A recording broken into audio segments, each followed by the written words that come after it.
Hello mga yabs! Gagawa tayo today ng sugar flower. Rose sugar flower mga yab. At yan ang mga ginagamit kong tools, bultos at saka yung molder na pang rose. At ayan, so gum paste po yan mga yabs. First step is the smallest molder ang ginagawa ko. Ang size po ng molder mga yabs is 1/2 inch. 1/2 inch. Kaya yan.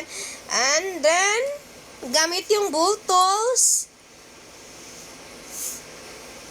At may edible glue akong ginagamit niyan. Edible glue is yung Tylose powder at saka water lang ang pang edible glue. At ayan, nag-assemble na tayo ng ating rose. First is yung 1/2 inch na petals. First is the 1 petals, and then next is 2, and then 3 petals, and then the next 3 is the 1 inch. 1 inch mga yan is gamit yung bolt tools.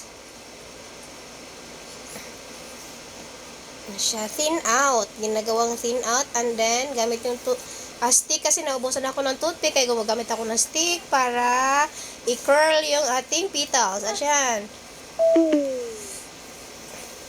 ganyan lang po ang paglagay ng ating mga petals para makaform tayo ng rose.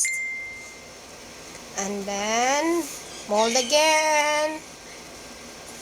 Sekreto po ng ng ating gum paste is kinakapa siya palagi para nagiging smooth, hindi siya tumitigas. Kasi yung gum paste pag habang tumatagal siya sa naging tumitigas yung gum paste natin.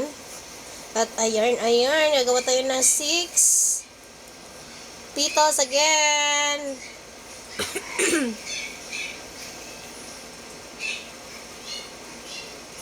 No, 8, that's 6, 7, 8, 9 petals. 8 petals, 8 petals. Ball out and then curl. Tapos, assemble.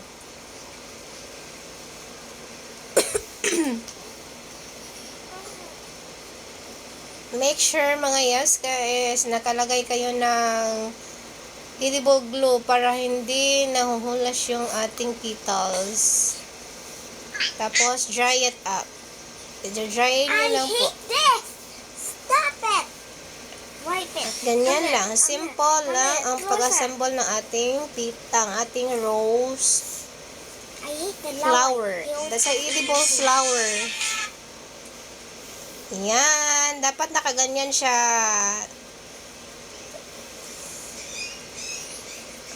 Ayan. Tapos na ang ating rose.